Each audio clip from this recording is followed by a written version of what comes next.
Hello, and on today's show... What a great way to start. This is just one of those days. Okay, on today's show, the guys talk about engaging learners. How are you meeting their interests and filling in the knowledge gaps? That's up next on EduTechGuys. EduTechGuys Radio. Radio.edutechguys.com. The opinions expressed on the site and this program are those of participants and not intended to and do not necessarily reflect the opinions of any specific educational entity, sponsor, company, state, or government agency. Hello and welcome to this episode of EduTechGuys Radio. I'm David Henderson. Hey, and I'm Jeff Matlock. Welcome to the show. We can make no promises today whatsoever. It's been one of those days already. How many times did we false start the show? Maybe like 12?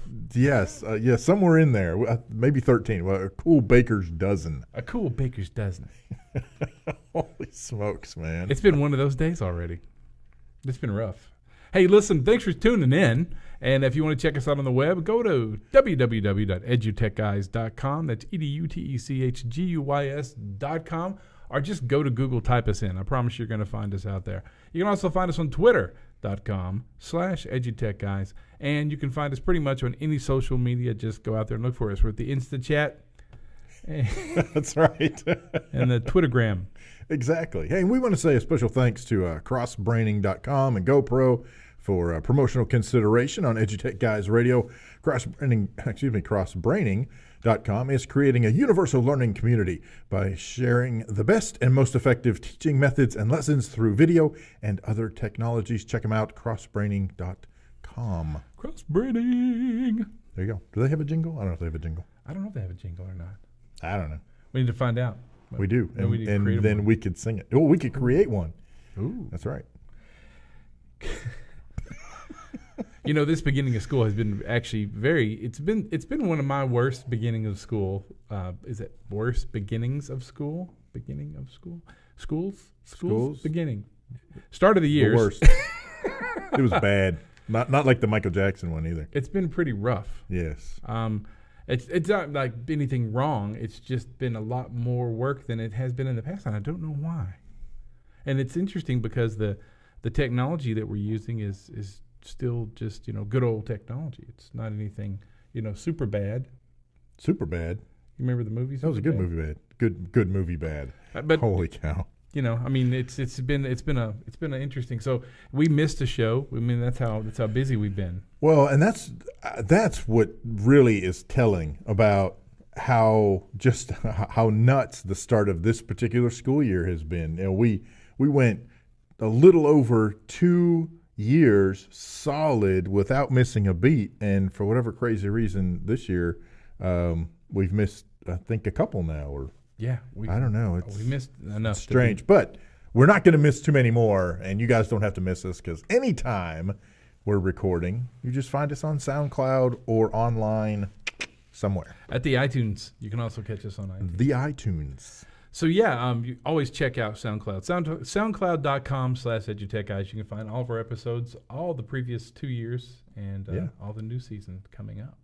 Good stuff. Hey, listen, you can always bring the EduTechGuys to your place. You can always find out if we're going to be near you and have us come and talk to you, all your good stuff. So, be our guest, or actually, what do we call it? We call it Reach Out to Us. This is it right here. Thanks for listening to EduTechGuys. Reach out to us on Twitter @EduTechGuys. Head over to Facebook, facebook.com/EduTechGuys, or cruise on over to the website, www.edutechguys.com. There you go. Absolutely. And I'll tell you what, since we're talking about that, I'm going to move things around just a hair before we get into our topic of discussion. Just to remind you, we are going to be at the TCCA conference in Houston, Texas in October, and AESA conference in San Antonio in December, and then in January, FETSI 2018 2018 in beautiful Orlando, Florida. Beautiful, especially in January.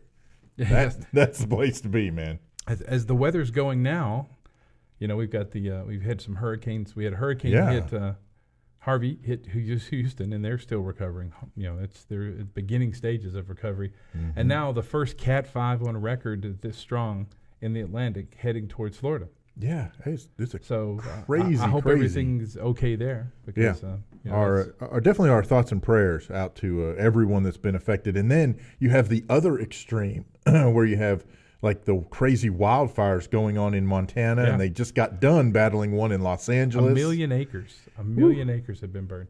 But, maybe it's us. We're going to Houston, and a hurricane hits there, and we're going to Orlando, and a hurricane's going to hit there. But we're not going to Montana.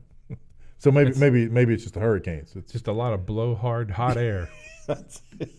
Well, they're prepping them for us. We're bringing that for sure.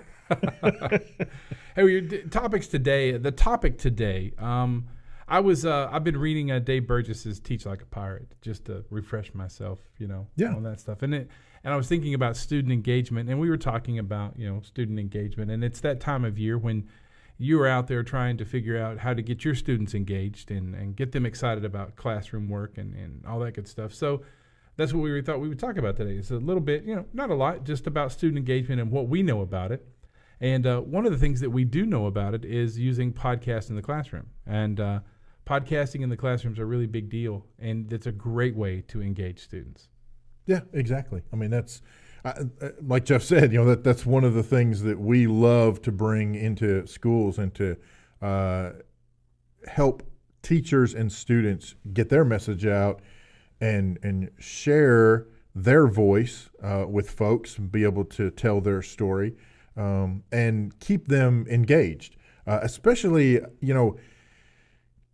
there's something about having microphones and equipment and all that stuff just kind of sitting around the table, and instantly the students gravitate right to it. Oh, what's this do? Let me check this out. I want to see what that does. Let me try, And then of course there's the inevitable you record them and then turn around and play it back for them.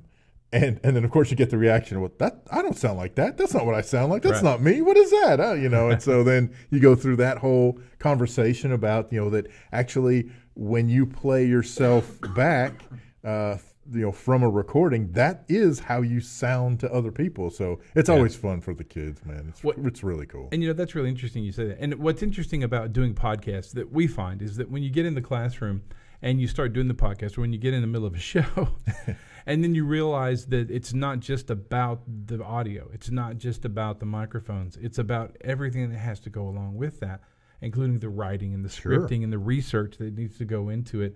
And so that's a great way to engage a lot of kids. A lot of kids want to be the producer and don't want to be the one in front of the camera or behind the microphone. They want to be the ones running the audio, or maybe writing the script, or writing the copy. And maybe they're the ones that want to do the promotion for it.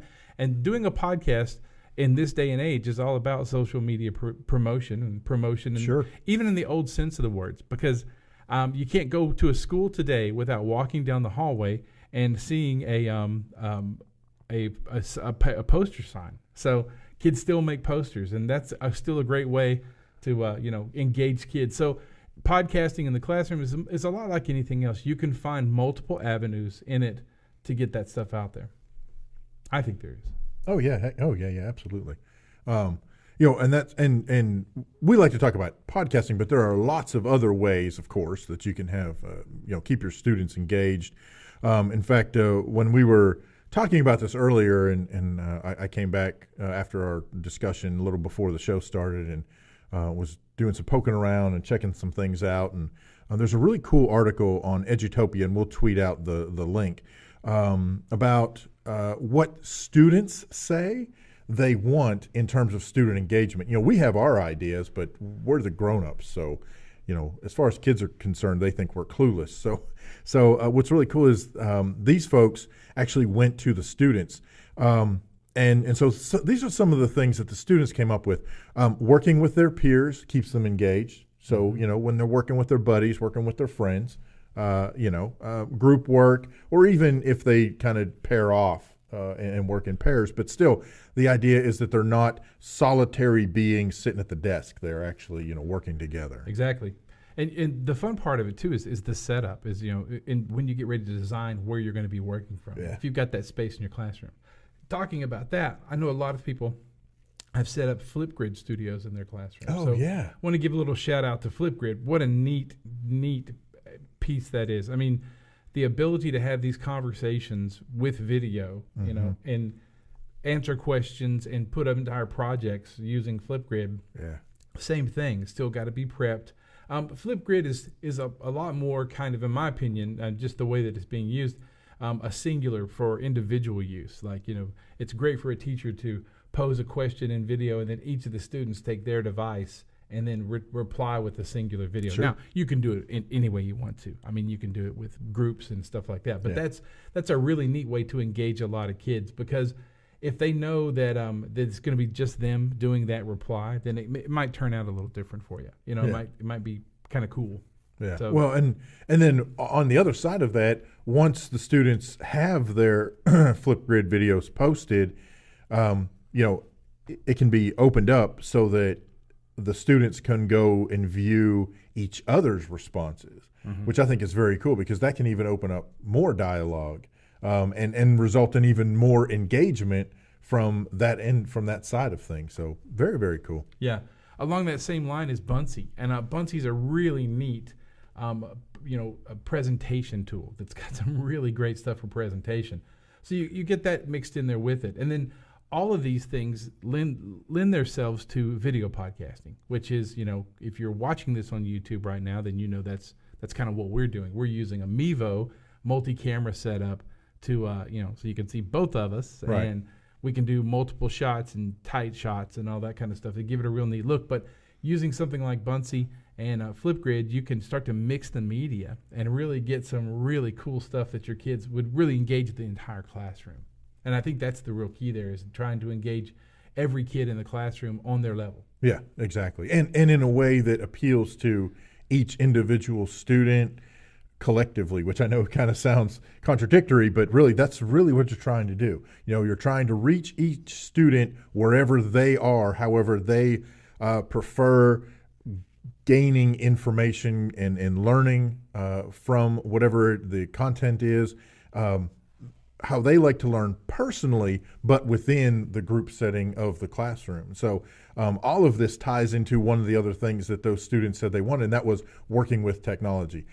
You know, there's no denying that students today, you know, I hate using the phrase digital natives, but I don't have another one, so there you go.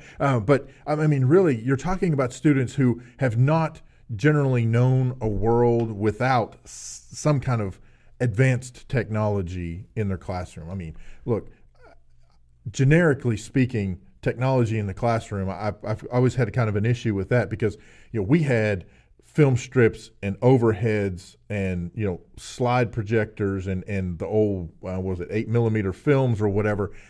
That was technology, but, you know, not the way we think of technology today. Exactly. So, you know. Yeah. And what's interesting about all this is that it's really about using technology and connecting real world to the classroom. Yeah. And, you know, so we talk a lot about student voice, and there's multi-tiers to student voice. And one of those things about, if you can engage your students so that you can get that real student voice, you can get really their voice, and they share their stories and they share their voice, their real voice with you in the classroom, then you've really opened up the avenues for education. You've really opened up the avenues for learning. You've really kind of cleared up some stuff.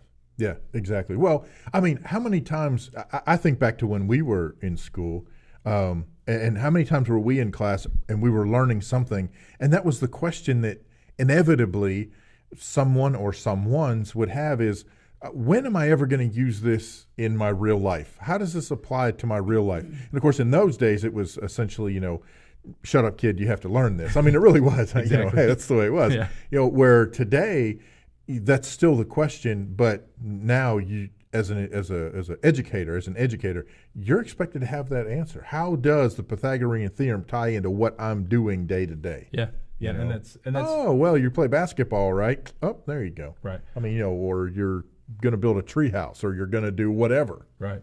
And you know what's really interesting? Just turning in homework, just turning in paperwork, really it's hard for a teacher to know when the students are engaged that way.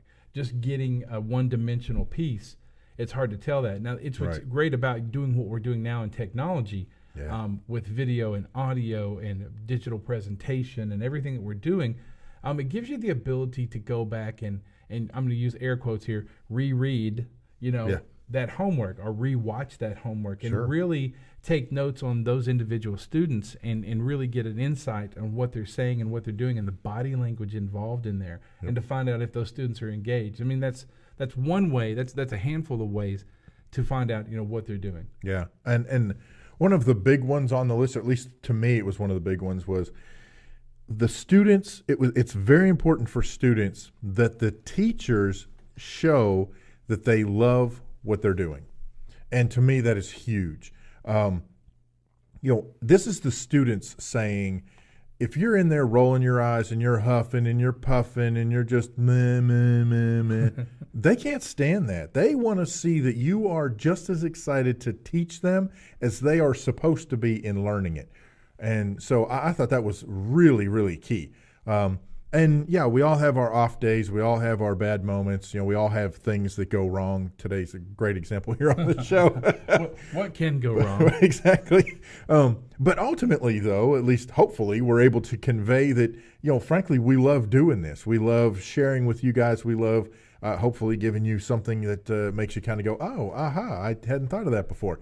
Same thing with educators in the classroom. Students want to know, they want to see that you are as excited to be there as you want your students to be. Exactly, and that's the key right there. Yeah. That's the key.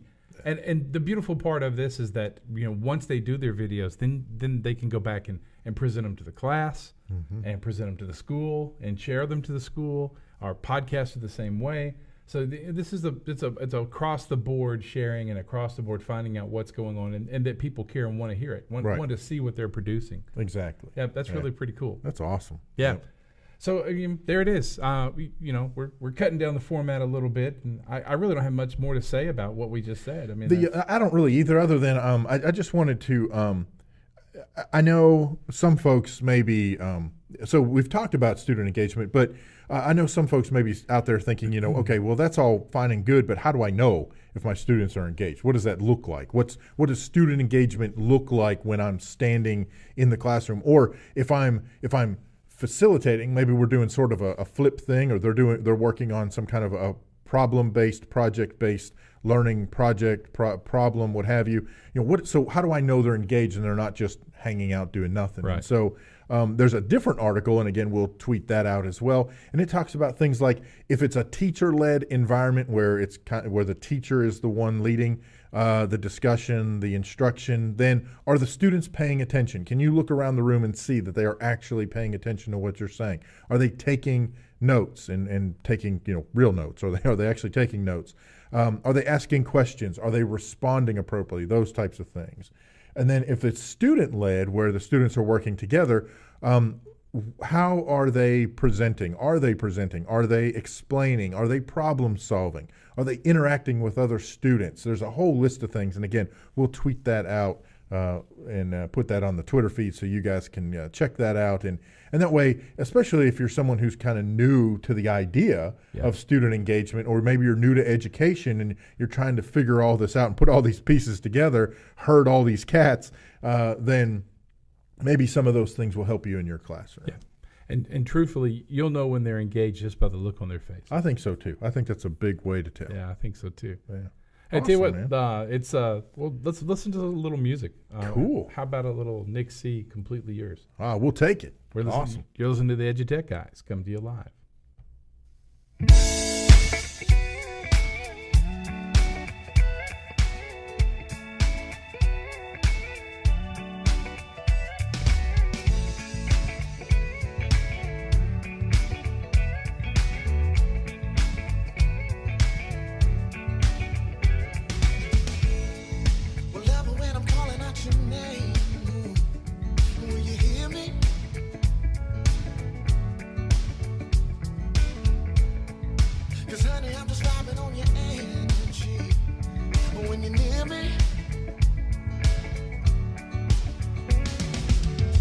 And I know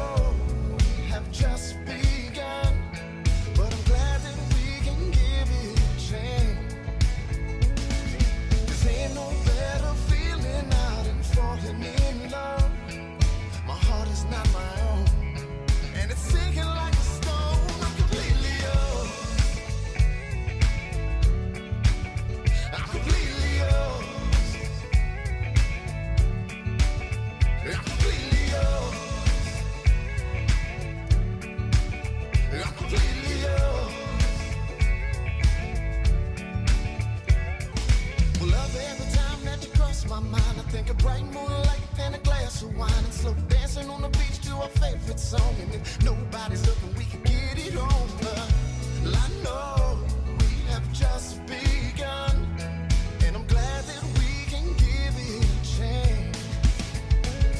'Cause ain't no better feeling out than falling in love. My heart is like a stone. My heart is not my own. I'm completely yours. I'm completely yours. I'm completely yours. I'm completely yours.